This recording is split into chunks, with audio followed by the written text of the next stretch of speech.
Ya, selamat pagi, Sesi dan Ana. Pagi, Bu. Sudah siap untuk belajar hari ini? Siap, Ibu. Sebelum kita belajar, Ibu mohon dan doa kalian berdua punya jarak, dijaga. Sedikit lagi. Iya, baik. Masker tetap digunakan dan jangan lupa kalau beraktivitas dan kembali ke rumah tetap mencuci tangan. Ya, sebelum kita mulai belajar di saat ini, mari kita berdoa. Berdoa mulai.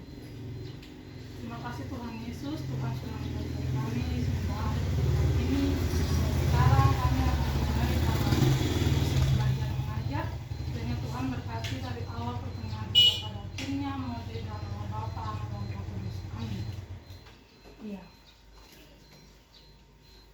Jadi Ibu harapkan dalam proses pembelajaran hari ini materi yang Ibu sampaikan kalian simak dengan baik supaya kalau sebentar ada soal atau ada tugas yang Ibu berikan Ibu bisa jawab. Lalu nanti dalam proses pembelajaran juga Ibu akan menilai kalian punya keaktifan, kalian berdua punya keaktifan dalam bertanya atau dalam menjawab. Lalu kalian berdua punya sikap juga, bagaimana kalian menyimak atau tidak pelajaran yang Ibu berikan. Bisa? Oh iya, materi sebelumnya, sebelum kita masuk juga materi sebelumnya. Apa kalian masih ingat materi sebelumnya? Apa materi sebelumnya apa? Sesi dan Ana tentang apa? Ya, tentang masalah pokok ekonomi. Masalah pokok ekonomi itu kan kesenjangan yang terjadi antara permintaan dan penawaran. Di dalam masalah pokok ekonomi juga terbagi menjadi berapa? Masih ingat? Masih ingat, Ibu. Berapa anak? 2, Ibu Guru. Iya, tepat sekali. Jadi 2. 2 itu masalah apa dan masalah apa? Masalah pokok ekonomi modern dan Ya. masalah pokok ekonomi kasar. Ya, benar sekali. Ana bisa bilang untuk Ibu dan Sesi masalah ekonomi modern, masalah ekonomi klasik itu apa-apa saja? Konsumsi, distribusi, dan produksi. Ya, kalau sekarang Sesi bilang untuk Ibu dan Ana, sampaikan untuk Ibu dan Ana masalah pokok ekonomi modern. Masalah pokok ekonomi modern itu apa, Ya. siapa, apa, bagaimana, dan siapa. Ya, benar sekali. Jadi kalian berdua masih ingat materi minggu kemarin dan materi sebelumnya itu berhubungan dengan materi yang akan kita belajar hari ini. Tapi sebelumnya Ibu mau menunjukkan kalian sebuah video, tolong disimak.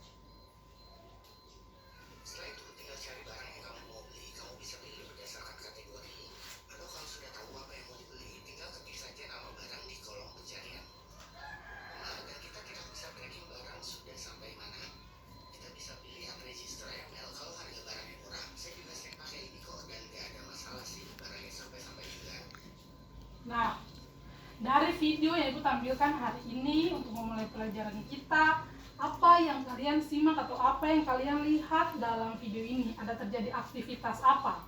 Mungkin ada yang tahu? Iya, apa itu Ana? Sesi? Yang saya lihat dari video itu mereka membeli barang dari luar negeri. Iya, mereka membeli barang dari luar negeri secara online.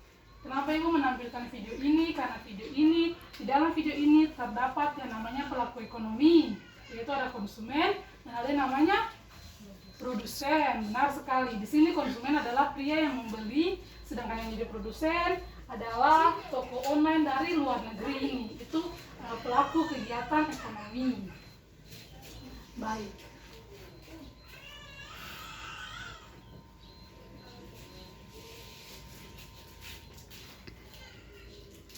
Sehingga Iya.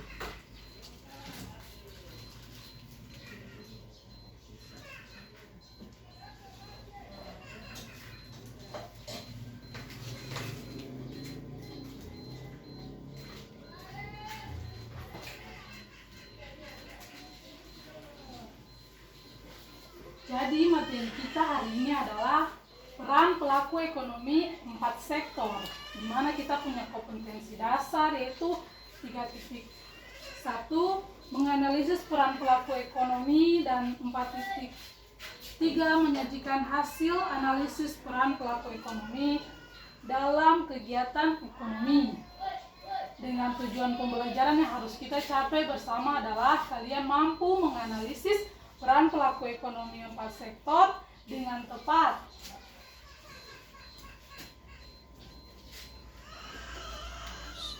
Ibu mau tanya dari kalian berdua, ada yang tahu siapakah yang dimaksud dengan pelaku ekonomi? Ada yang masih ingat mungkin di materi sebelumnya sudah pernah disinggung? Masih ingat? Oke, kalau tidak, kalau begitu kalian apa yang Ibu sampaikan hari ini kalian simak baik-baik, kalian dengar supaya kalian bisa menjawab. Kalau di pelajaran berikutnya Ibu tanya kembali. Pelaku ekonomi adalah orang atau organisasi yang melakukan kegiatan ekonomi. Kegiatan ekonomi seperti apa? Yaitu konsumsi, produksi, dan distribusi. Itu kegiatan ekonomi.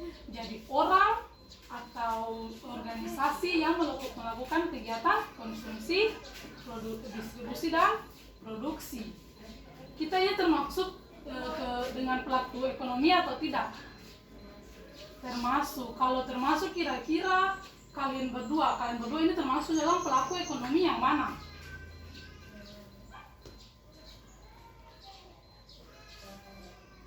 Konsumenkah, produsenkah, atau distributorkah? Ya, sebagai konsumen, kalian mengkonsumsi barang dan jasa. Contohnya barang dan jasa, contohnya pakaian seragam yang kalian pakai, buku pelajaran, kemudian makanan dan minuman, itu yang kalian dapat atau itu yang kalian konsumsikan.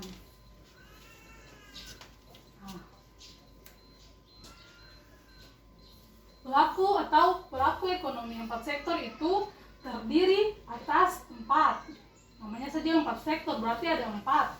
Yang pertama rumah tangga konsumsi, rumah tangga konsumen. Yang kedua rumah tangga produsen. Ya, yang ketiga pemerintah. Yang keempat masyarakat luar negeri. Luar biasa, ternyata kalian sudah membaca sedikit tentang pelaku ekonomi. Kita masuk dalam peran pelaku ekonomi yang pertama. Di sini ada rumah tangga konsumen. Rumah tangga konsumen ini memiliki peran sebagai apa? Ada yang tahu?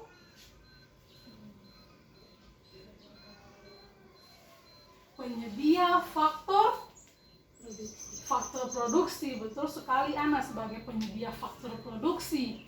Jadi faktor produksi seperti apa sih yang disediakan oleh rumah tangga konsumen? Salah satunya ada yang namanya tanah atau alam. Itu faktor produksi oleh rumah tangga konsumen. Kemudian ada yang namanya sumber daya alam atau tenaga kerja. Sumber daya alam atau tenaga kerja. Kemudian ada modal, dan yang terakhir ada keahlian. Ada yang bisa bilang untuk saya contoh dari keempat faktor produksi yang ada di sini.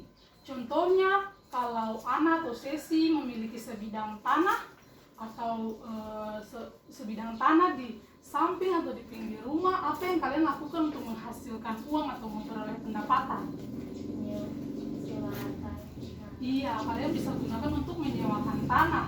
Mungkin ada satu perusahaan, contohnya Indomaret atau Alfamedia ingin menyewa kalian punya tanah. Kalian bisa memberikan sewa dan kalian bisa mendapat yang namanya keuntungan, kan? Mendapat pendapatan. Nah, kemudian kalau tenaga kerja atau SDM, contohnya saya dan kalian ini adalah calon-calon tenaga kerja. Suatu saat ketika kalian sudah lulus dari sekolah, mungkin ada yang ingin mencari pekerjaan di satu perusahaan, itu kalian menjual faktor produksi dalam diri kalian sebagai tenaga kerja kepada perusahaan tersebut. Lalu yang ketiga adalah modal. Seandainya kalian berdua atau saya memiliki uang yang banyak, kalian pernah dengar yang namanya koperasi simpan pinjam? Nah, itu biasanya mereka punya uang, mereka kalau ada yang ingin meminjam modal usaha atau sesuatu atau uang dalam bentuk uang dari mereka akan pinjamkan. Ya, mereka akan pinjamkan, tapi dengan catatan yang meminjam harus mengembalikan dengan yang namanya bunga. Nah, dari bunga itu mereka akan memperoleh yang namanya apa? Keuntungan. Nah, faktor produksi yang terakhir adalah keahlian atau skill. Jadi bisa bilang contoh dari keahlian atau skill. Kira-kira kalau Ana atau Sesi punya keahlian, mungkin bisa gunting rambut, bisa make up, apa yang bisa kalian manfaatkan? Kalian bisa bikin apa supaya kalian punya faktor produksi ini akan terpakai? Bikin salon itu berarti kalian punya keahlian, dan dari keahlian itu kalian mendapat yang namanya keuntungan. Mungkin ada yang bikin salon, catering, laundry. Nah, itu kalian gunakan dengan kalian punya keahlian. Kalau kalian sudah melakukan kegiatan tersebut, kalian sudah menghasilkan faktor produksi, yang kalian dapat adalah balas jasa. Ada yang ditanyakan? Ya, apa itu? Apa itu balas jasa? Iya, balas jasa. Mungkin Ana bisa bantu Ibu untuk menjawab pertanyaan dari Sesi. Balas jasa itu apa? Di sana?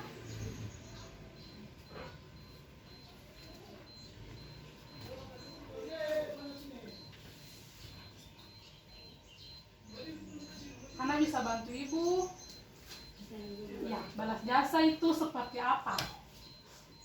Kegiatan timbal balik, meminta bayar jasa berupa upah, gaji, dan dari rumah tangga produksi kepada rumah tangga konsumen. Ya, balas jasa itu berupa pembayaran upah dari rumah tangga produksi. Rumah tangga produksi itu membeli faktor-faktor produksi dari rumah tangga konsumen, kemudian dia membalas jasa.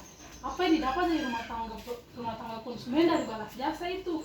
Di sini ada yang namanya sewa, kemudian Upah. dan kemudian dan yang terakhir laba. Itu yang mereka peroleh dari rumah tangga produsen.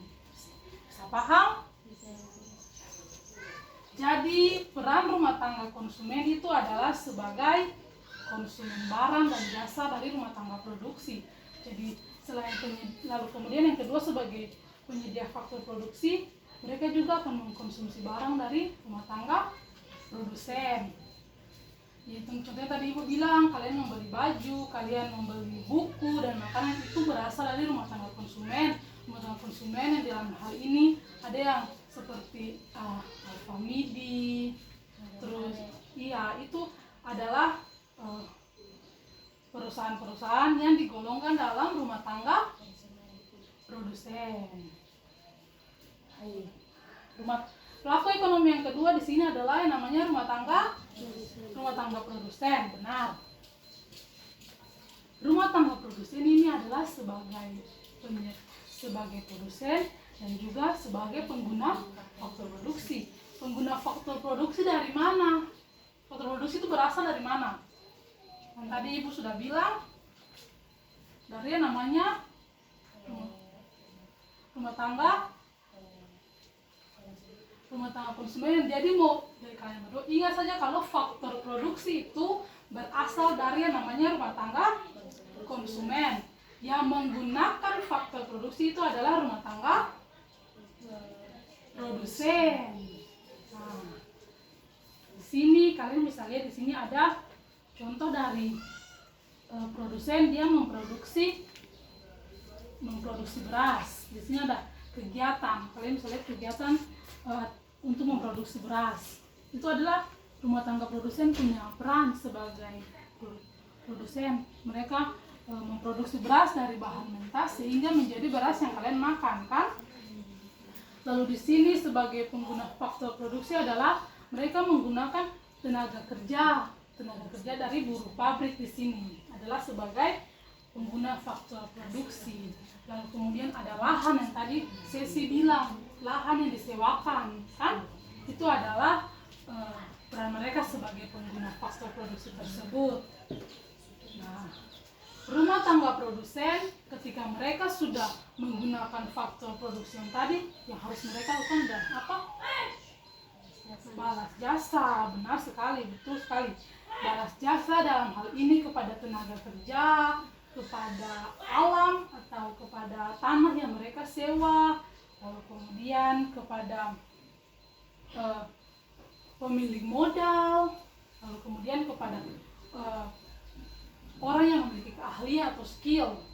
Itu yang tadi berupa upah, kemudian berupa bunga, apalagi berupa mod, karena mereka punya modal, mereka membeli modal dari faktor usaha, mereka mendapatkan yang namanya bunga atau keuntungan. Kemudian memperoleh sewa, dan yang terakhir dari pemilik keahlian itu mereka memperoleh keuntungan. Itu adalah pendapatan atau mereka menghasilkan uang. Nah, peran pelaku ekonomi yang ketiga di sini adalah namanya pemerintah. Pasti kalian tahu pemerintah. Di Indonesia ini pasti memiliki yang namanya pemerintah. Pemerintah itu berguna dia untuk mengatur perekonomian negara, kan? Di sini peran pemerintah ada 3. Sebagai produsen, pemerintah juga memproduksi barang dan jasa. Melalui apa? Melalui kalian pernah dengar yang namanya Badan Usaha Milik Negara atau BUMN? Pernah. Atau BUMS dan koperasi. Kalau BUMS itu Badan Usaha Milik Swasta. Betul sekali. Saya benar sekali. Badan Usaha Milik Swasta. Kemudian yang terakhir adalah koperasi. Badan Usaha Milik Negara itu, Badan Usaha Milik Negara ini salah satu contohnya tadi bisa sampaikan untuk ibu. PLN, kemudian kalian tahu ya namanya Damri, mobil yang besar. Damri itu merupakan satu perusahaan namanya PT Damri. Kalau di Ambon kalian tahu cabang Damri yang ada di Ambon ada di Pekanbaru. Nah, itu salah satu perusahaan milik negara yang memiliki peran sebagai produsen. Jadi itu adalah fasilitas umum yang dimiliki negara, kan?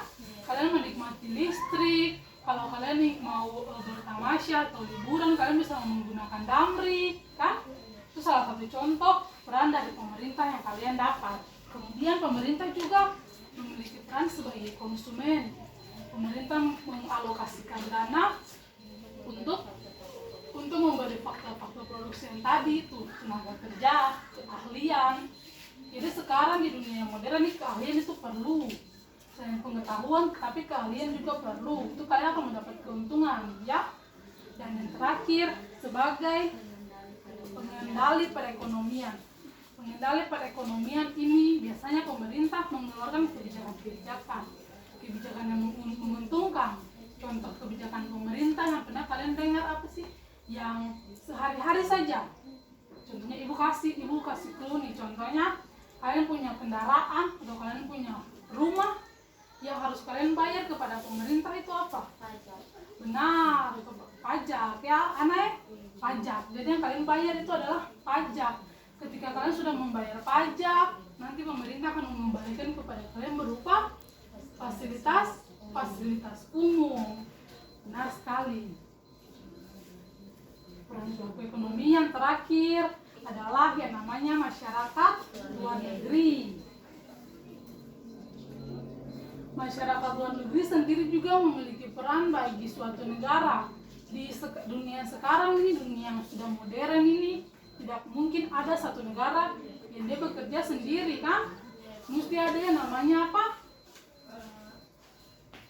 Kerjasama antar satu dengan negara yang lain. Biasanya kerjasama yang paling sering kita temui adalah ekspor dan impor. Anda tahu ekspor dan impor itu seperti apa? Ekspor ini yang bagaimana, impor ini yang bagaimana? Kalau membeli barang dari luar negeri, ke dalam negeri itu namanya apa? Ekspor atau impor? Ekspor. Berarti kalau ekspor dari luar ke dalam, impor dari mana ke mana anak? Kalau ekspor dari luar ke dalam berarti impor itu apa?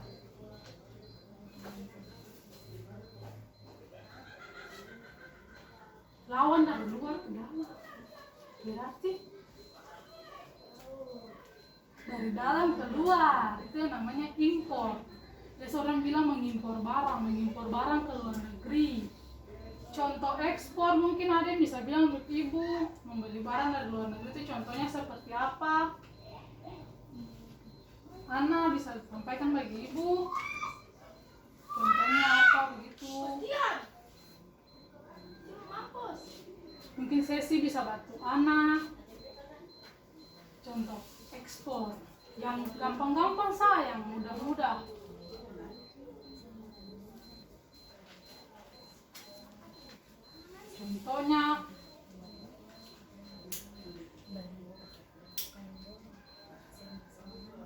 Contohnya kayak anak lihat di Instagram, kayak di Facebook begini ada satu produk nih sepatu, tapi waktu anak cari-cari di Indonesia tidak memiliki produk tersebut, akhirnya anak harus membeli dari luar atau sesi membeli dari luar.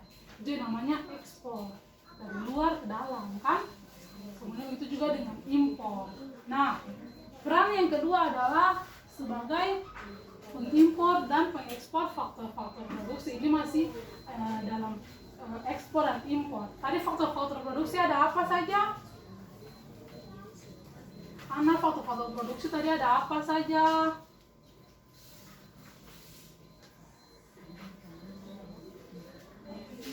Suara kuat, lalu sampaikan bagi ibu faktor-faktor produksi itu apa saja?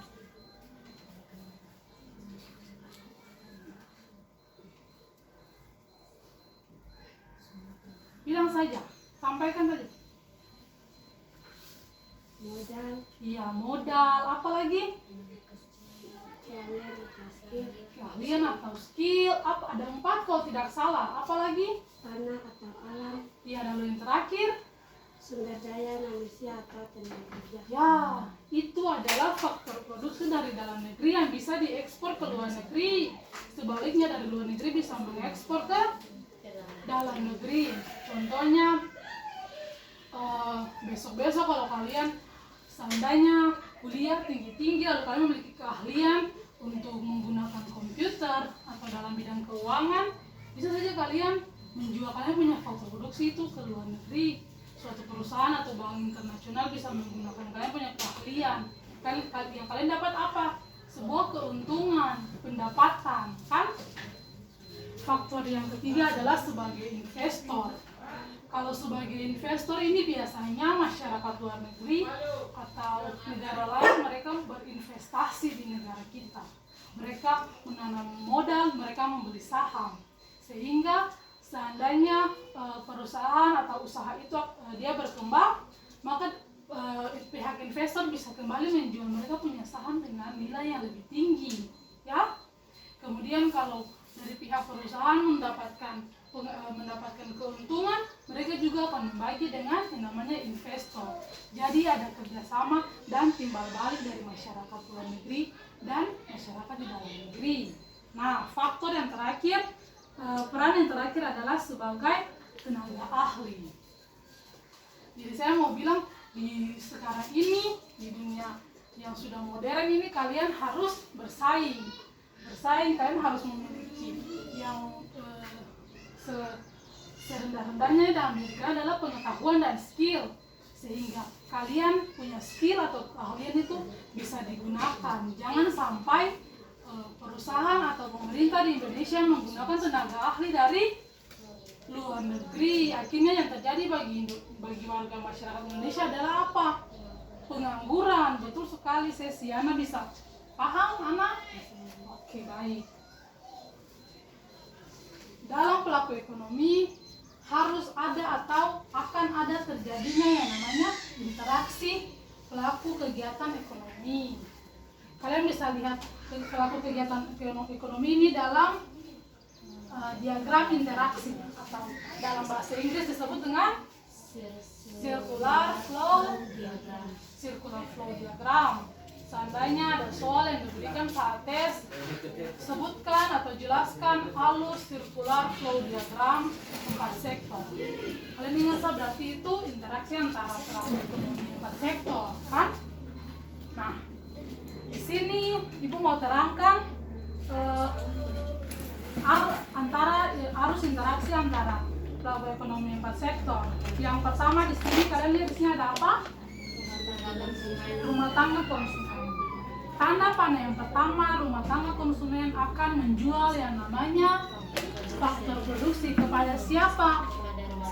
Kepada rumah tangga produsen. Nah, kemudian rumah tangga produsen akan memberikan yang namanya imbalan. Maka akan terjadi arus uang. Ya, nah, rumah tangga produsen pada anak panah yang kedua akan memproduksi barang kepada rumah tangga konsumen dan akan tercipta yang namanya arus barang. Kemudian yang harus diberikan rumah tangga konsumen adalah uang atau arus uang. Dalam hal ini adalah belanja, ya. Tanda panah yang ketiga, rumah tangga konsumen dan rumah tangga produsen memberikan yang namanya pajak kepada pemerintah. Nah, kepada pemerintah. Yang diberikan oleh pemerintah kepada rumah tangga konsumen dan produsen berupa yang namanya Fasilitas umum. ya luar biasa, fasilitas umum. Lalu yang terakhir, masyarakat luar negeri dan pemerintah akan saling memberikan bantuan atau investasi. Masyarakat luar negeri pada anak panah yang selanjutnya bisa atau dapat mengimpor barang dari rumah tangga konsumen, atau rumah tangga konsumen mengimpor barang dari masyarakat luar negeri. Tanda panah yang berikutnya, rumah tangga produsen dapat mengekspor barang kepada masyarakat luar negeri. Mungkin ada yang mau tanya, ada yang ditanyakan, ya sesi silahkan. Apa itu pasar input dan pasar output? Ya, jadi memang di dalam interaksi pelaku ekonomi ini terdapat pasar input dan pasar output. Ana bisa berikan jawaban atau sampaikan jawaban atas pertanyaan yang sesi berikan? Ya, silahkan. Pasar output adalah pasar yang menjual barang dan jasa. Sedangkan pasar input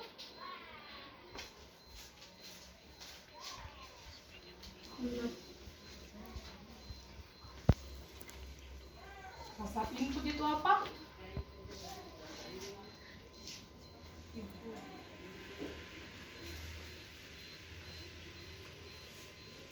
Kalau pasar output menjual barang dan jasa, berarti pasar input menjual apa? Faktor produksi. Jadi input menjual barang dan jasa, output menjual faktor produksi. Oke, sampai sini sudah paham materi yang Ibu sampaikan? Kalau sudah paham berarti kalian berdua bisa mengerjakan soal yang akan Ibu berikan.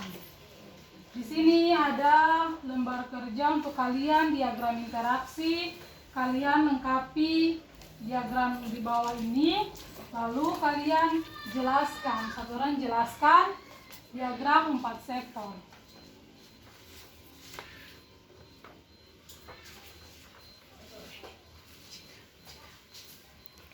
Tidak saja benar.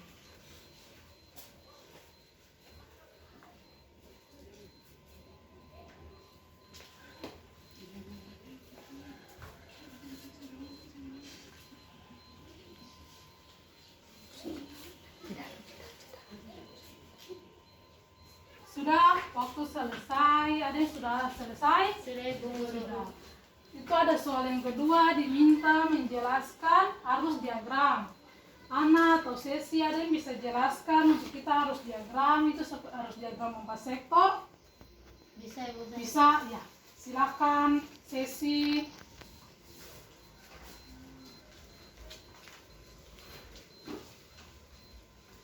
kasih Bu Guru teman sudah memberikan kesempatan bagi saya untuk membacakan hasil kerja saya. Di sini saya akan menjelaskan 4 sektor. Pertama, rumah tangga konsumen. Rumah tangga konsumen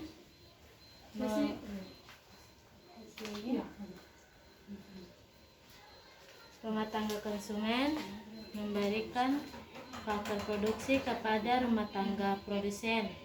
Kemudian rumah tangga produsen membayar imbalan atau arus uang. Kemudian rumah tangga produsen memberikan barang kepada rumah tangga konsumen, dan rumah tangga konsumen memberikan uang atau biasa dibilang arus uang dalam kurung belanja. Kemudian rumah tangga konsumen dan rumah tangga produsen memberikan pemerintah, yaitu pajak, dan pemerintah akan memberikan fasilitas umum kepada rumah tangga konsumen dan rumah tangga produsen. Kemudian pemerintah memberikan bantuan atau investasi kepada masyarakat luar negeri, dan masyarakat luar negeri akan mengimpor atau mengekspor barang kepada rumah tangga konsumen dan rumah tangga produsen. Dan itu saya, Ibu. Terima kasih sesi atas jawaban yang diberikan. Nanti kalian kumpulkan tugas kalian di sini. Dan Ibu juga akan memberikan kalian post test. Jadi tadi itu lembaran kerja untuk kalian jelaskan diagram. Nah, sekarang Ibu akan memberikan kalian post test. Apakah kalian masih kalian menyimak dan kalian masih ingat materi yang tadi kita pelajari bersama? Oke, itu bisa dikumpulkan. Lalu Ibu akan bagikan post test bagi kalian. Taruh di sini. Ini sama. Tulis nama lalu bisa dikerjakan.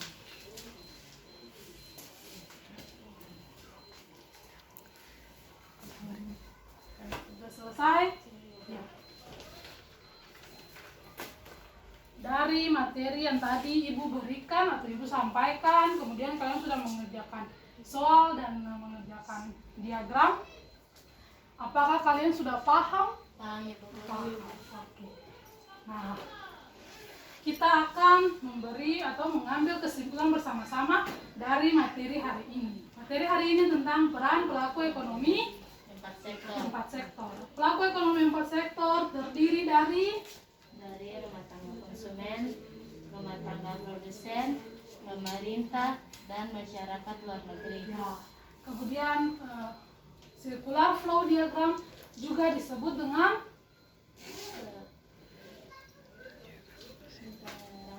Antara pelaku pelaku ekonomi dan 4 sektor. Jadi pelaku ekonomi juga dalam bahasa Inggris tadi Ibu bilang disebut apa? Circular flow diagram. Ya, baik. Jadi kalian sudah mengerti dan memahami materi di hari ini. Tugas kalian untuk minggu depan adalah kalian cari contoh nyata 4 peran pelaku ekonomi yang ada di sekitar lingkungan kalian. Kalian kelompokkan pelaku ekonomi yang pertama sampai yang keempat. Paham? Paham, baik. Sebelum mengakhiri kegiatan di saat ini, Ibu juga mengingatkan bagi kalian tetap ada dalam protokol kesehatan, menjaga jarak, menggunakan masker, dan mencuci tangan. Untuk mengakhiri kegiatan di hari ini, mari kita tenang dan kita berdoa. Ya Tuhan, terima kasih karena kami sudah selesai dalam pembelajaran di saat ini. Kiranya yang kami lakukan di saat ini boleh berguna bagi masa depan kami. Dalam nama Tuhan Yesus kami berdoa kepada Bapa di surga. Amin. Demikian pembelajaran di hari ini. Sampai berjumpa minggu depan. Selamat siang. Siang, Ibu. Kasih dan doa. Ya, Ibu.